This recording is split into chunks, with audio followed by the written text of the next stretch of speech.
আজ তোমাদের ক্লাস হবে জীবন বিজ্ঞানের কোষ বিভাজন। বিভিন্ন চাকরির পরীক্ষায় কোষ বিভাজনের কোশ্চেন থাকে, তো আজকে আমি তোমাদের কোষ বিভাজনের থিওরিটা করাতে দিয়েছি, কারণ তোমাদের ইয়ার পরে যা কোশ্চেন পড়ছে তাতে একটু ডিপ নলেজ দরকার, সবকিছু জিনিসের মধ্যে একটু ডিপ নলেজ দরকার। তো কোষ বিভাজনের একটু ডিপ নলেজ তোমরা নিয়ে এলাম, তারপর ধীরে ধীরে দেখো আমি কিছু কোশ্চেন দিব, সেগুলোর অ্যান্সার করবে, তাইলেই হবে। আচ্ছা, তাহলে প্রথমে কোষ বিভাজন। কোষ বিভাজনটা কি জিনিস? কোষ বিভাজন হলো কি ধরনের ব্যাপার না, একটা কোষ থেকে বিভাজিত হয়ে দুটা বা চারটা বা অনেকগুলো অপত্য কোষ সৃষ্টি হয়, সেটাকে আমরা কোষ বিভাজন বলি। তাহলে একটা কোষটা অনেকগুলো ভাঙিয়ে অনেকগুলো কোষ সৃষ্টি হয়েছে, সেটাকে আমরা কোষ বিভাজন বলি। তাহলে প্রথমে জানতে হবে কোষ বিভাজনের প্রকারভেদ। কোষ বিভাজন কয় প্রকার? কোষ বিভাজন 3 প্রকার। মাইটোসিস,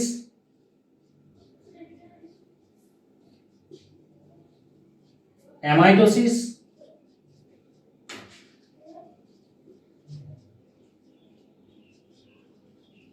আর মিয়োসিস।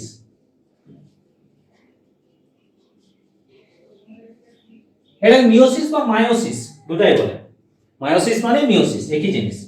আচ্ছা, এই তিনটে আছে কোষ বিভাজন। তো প্রথমে তোমাদেরকে আমি অ্যামাইটোসিসটা বুঝিয়ে দিয়েছি। অ্যামাইটোসিসটা কিছুই নাই, অ্যামাইটোসিসকে বলা হয় প্রত্যক্ষ বিভাজন।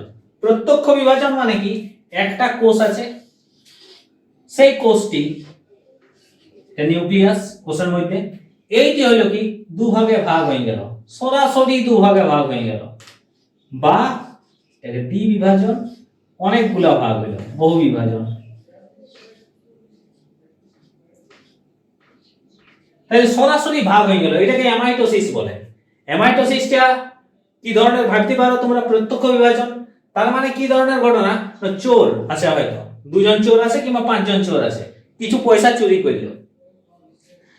এবারে কি পয়সাটাকে চুরি করার পরে কি হড়বড়ায়, যে পুলিশ এসছে, হড়বড়ায় কি হলো যে মানে থলি ছিল তো 2-3টা করে, এই দুটা থলি নিয়ে নিল, এই একটা থলি নিয়ে নিল, কি এই দুটা নিল, এই একটা নিল, কি ধরো 4টা থলি, এই দুটা থলি, এই দুটা থলি।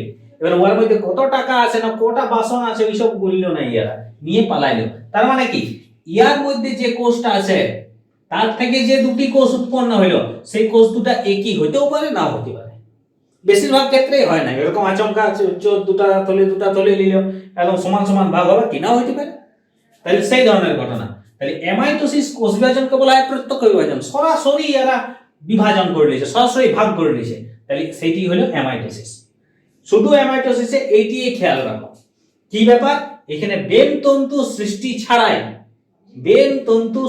ছাড়াই ও সরাসরি ভাবে বিভাজিত হয়, তার জন্য এটা অ্যামাইটোসিস। ঠিক আছে, বাস এইটুকু হলো অ্যামাইটোসিসের আইডিয়া। আচ্ছা দাঁড়াও, মাইটোসিস তোমাদেরকে বলি, মাইটোসিস কোষ বিভাজনটা ইয়ার পরে কি ধরনের। আচ্ছা তাহলে হালকা একটু মিয়োসিসটা বলে নিই, মিয়োসিসটা পরের দিন তোমাদের ডিটেইলস ক্লাস করব। মিয়োসিসটা একটা বলে দিই, মিয়োসিসটাকে তোমরা এখন শুধুমাত্র খেয়াল রাখবে, এই সময় খেয়াল রাখবে, পরে তোমাদের যখন ডিটেইলসে করাবো তখন বুঝতে পারবে, এটা একটু ভালো করে তোমাদেরকে বুঝতে হবে। হ্রাস বিভাজন, আগে এই চ্যাপ্টারটা থেকে মানে এই মিয়োসিস কোষ বিভাজন থেকে কোশ্চেন দেখতো না মাধ্যমিকে যখন পড়েছিলে তোমরা, তাই জন্য এই মিয়োসিস সম্পর্কে অনেক আমাদের কম ধারণা আছে, কিন্তু কোশ্চেন আবার বেশি পড়ছে, যেমন চাকরির পরীক্ষা কোশ্চেন বেশি পড়ছে, করে সমস্যায় পড়েছি। যাই হোক, এখন মিয়োসিসটাকে হ্রাস বিভাজন খেয়াল রাখো, বলে দেবো আমি এটাকে ডিটেইলস। আজ আমি পড়াই তোমাদেরকে মাইটোসিস। অ্যামাইটোসিসটা বুঝতে পারলে ওইটুকুই অ্যামাইটোসিস, কিচ্ছু বাড়তি জানার দরকার নাই। মাইটোসিস এইটাকে আজকে আমি তোমাদেরকে পড়াবো। মাইটোসিসকে দুভাগে ভাগ করা যায়। মাইটোসিস কোষ বিভাজনটা দুভাগে ভাগ হয়, একটা হলো ইন্টারফেজ, একটা হলো মাইটোটিক ফেজ।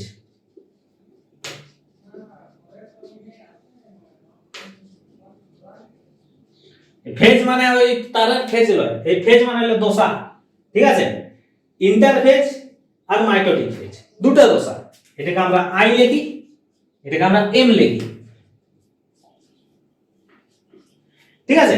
এবারে ইন্টারফেজ দশা আর মাইটোটিক দশা এটা কি ধরনের জিনিস, তাহলে খেয়াল রাখবে, যখন কোনো কোষ বিভাজন হয় মাইটোসিস দশা অ্যামাইটোসিসের মতন লয়।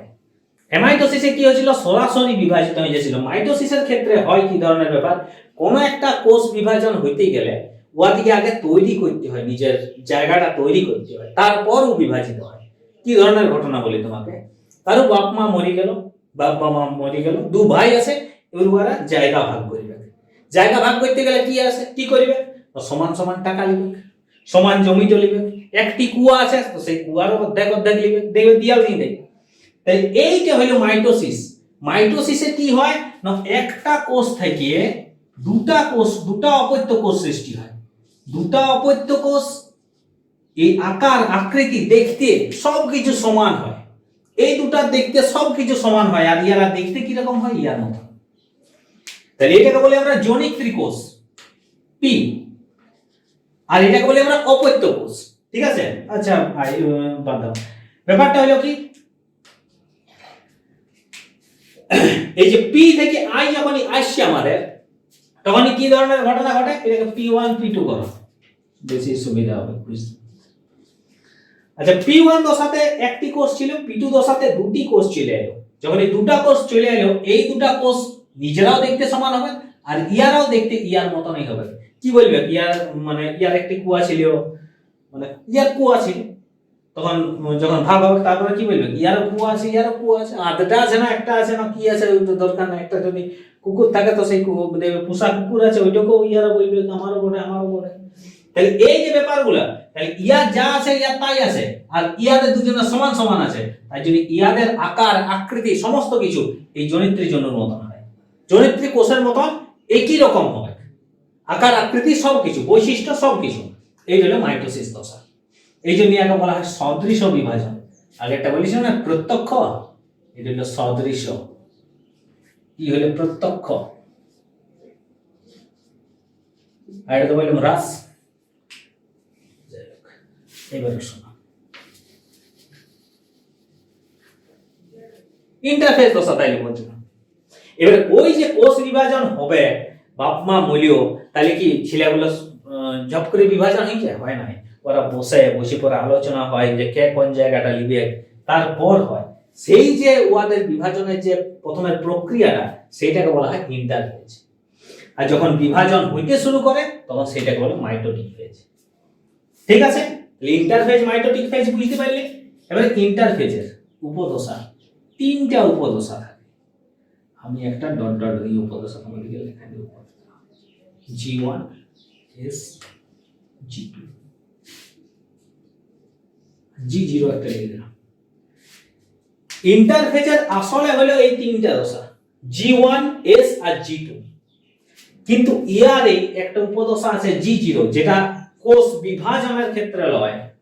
G0 দশা মানে কি, কোষ বিভাজন হবে না, কোষ বিভাজন বন্ধ হয়ে যাবে, সেটাকে বলে G0 দশা। এবারে G0 দশাতে মানে কি ঘটনা ঘটে, G0 দশাতে তাই বললাম কোষ বিভাজন হবে না।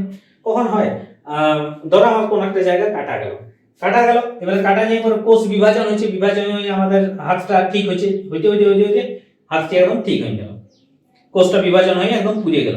তারপরে যদি কোষ বিভাজন হয় তাহলে ফুলবে, আব হবে, ওখানে টিউমার হবে। তাহলে সেইগুলা যাতে না ঘটে তাই জন্য কি, যখন এই যে আমাদের ঠিক হয়ে গেল না হাতটা, তখনই আমাদের G0 দশাতে কোষগুলা চলে গেল, যে আর বিভাজিত হবো না আমি। তাহলে সেইটি হলো G0 দশা। ঠিক আছে, এইটাতে খেয়াল রাখবে, প্রাণী কোষের নিউরন সর্বদা G0 দশায় থাকে। প্রাণী কোষের ক্ষেত্রে নিউরন সর্বদা G0 দশায় থাকে। ঠিক আছে, এই জায়গাটা কিন্তু খেয়াল রাখবে। আচ্ছা, এবারে G1 দশা, কেমন বলে কি এরকম লিখি। আচ্ছা, G1 দশাতে কি ধরনের জিনিস, G1 দশাতে ডিএনএ থেকে পলিমারেজ উৎসেচক এইটা ক্ষরণ হয়, ডিএনএ থেকে একটা উৎসেচক ক্ষরণ হয়, পলিমারেজ উৎসেচক। কি ধরনের ঘটনা, G1 দশাটাকে বলি আমরা প্রথম বৃদ্ধি দশা, G মানে গ্রোথ 1। তাহলে প্রথম বৃদ্ধি দশাতে কি ধরনের ঘটনা, G0 মানে গ্রোথ 0, তাহলে কোনো বাড়িবে না, পলিমারেজ উৎসেচক খরিত হয়। উৎসেচকটা খরিত হওয়ার ফলে কি হয়, কোষের আকারটা বৃদ্ধি পায়, কোষটা আগে যেরকম ছিল এখন আকারটা বাড়ে, সেটি হলো ডিএনএ পলিমারেজ উৎসেচক নির্গত হয় G1 দশায়। তাহলে S দশায় কি হয়, এস দশাকে সংশ্লেষণ দশা বলে। ঠিক আছে, এটাতে কি হয় না ডিএনএ প্রতিলিপি গঠিত।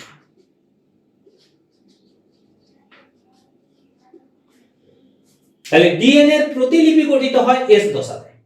ঠিক আছে, প্রতিলিপি মানে কি ধরনের জিনিস না, কোন একটা ধরো তোমার ঘরে একটি ছবি আছে, আচ্ছা সুন্দর রবীন্দ্রনাথ ঠাকুরের, তুমিও ভালো ছবি আঁকতে পারো, তুমি ওই রবীন্দ্রনাথের ছবি একটা আঁকলে, ওইটাকে বলে প্রতিলিপি। ওই যে জিনিসটা আছে সেটাকে আবার তৈরি করলে, তার মানে কি ডিএনএ যেগুলো আছে তারই একটা আয়নার মতন ছায়া তৈরি করলো, তারই একটা প্রতিলিপি তৈরি করলো, আরো ডিএনএ সৃষ্টি করলো একই ধরনের, মানে ডিএনএ সংখ্যাটা মানে ডবল হয়ে যাবে। ঠিক আছে, তাহলে এস দশাতে কি হয় না ডিএনএ প্রতিলিপি গঠিত হয়। খেয়াল রাখবে সংশ্লেষণ দশা। জি2 দশা, জি2 দশাটা হলো আরএনএ। আরএনএ কোষ বিভাজনের আরএনএ এর যা কাজ পাবে সবগুলো হলো জি2 দশাতে। তাহলে জি2 দশাতে কি হয় না আরএনএ, তোমাদের কোশ্চেন পরীক্ষার কোশ্চেনে পড়বে যে আরএনএ এই কাজটা কোথায় ঘটে, জি2 দশায়। যাই থাকুক আরএনএ এর আসল কাজ কি, আরএনএ এর কাজ জানো, প্রোটিন সংশ্লেষ করা। তাহলে প্রোটিন সংশ্লেষ করে কি হয় না বাড়তি শক্তি পায়, সেই বাড়তি শক্তিটা ও ডিএনএ কে দেয়। ডিএনএ কে মানে ইয়ার পরে কি ধরনের ঘটনা, যখন ডিএনএ বাড়িয়ে গেল তখন আরএনএ কে আরো বাড়তি তোমার শক্তি প্রয়োজন, মানে শক্তি প্রস্তুত করতে হয়, তখন আরএনএ সমস্ত কাজগুলো জি2 দশাতে সম্পন্ন হয়। জি2 দশা মানে হলো গ্রোথ টু দশা, দ্বিতীয় বৃদ্ধি দশা। ঠিক আছে, তাহলে ইন্টারফেজের তিনটা দশা বললাম, জি1, এস আর জি2। জি1 হলো প্রথম বৃদ্ধি দশা, এস হলো সংশ্লেষণ দশা, জি2 হলো দ্বিতীয় বৃদ্ধি দশা। ঠিক আছে, এটা হলো ইন্টারফেজ। এবার আছে মাইটোটিক ফেজ। মাইটোটিক ফেজে দুটি দশা আছে, মাইটোটিক ফেজের দুটো দশা, একটাকে বলি আমরা ক্যারিওকাইনেসিস,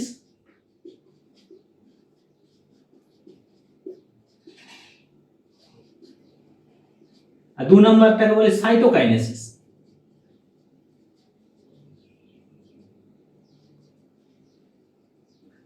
ক্যারিওকাইনেসিস আর সাইটোকাইনেসিস মাইটোটিক ফেজের দুটো দশা আছে। আচ্ছা, এবারে ক্যারিওকাইনেসিসটা কি? ক্যারিওকাইনেসিসটা হলো নিউক্লিয়াসের বিভাজন, আর সাইটোকাইনেসিসটা হলো সাইটোপ্লাজমের বিভাজন। ঠিক আছে, এইবারে তোমাদেরকে কোষীয় কিছু কিছু অঙ্গাণু তোমাদেরকে জানতে হবে, ক্যারিওকাইনেসিস আর সাইটোকাইনেসিস। আচ্ছা, আমি এটাকে মুছে আর একটু ভালো করে লিখে দিয়েছি জিনিসটা।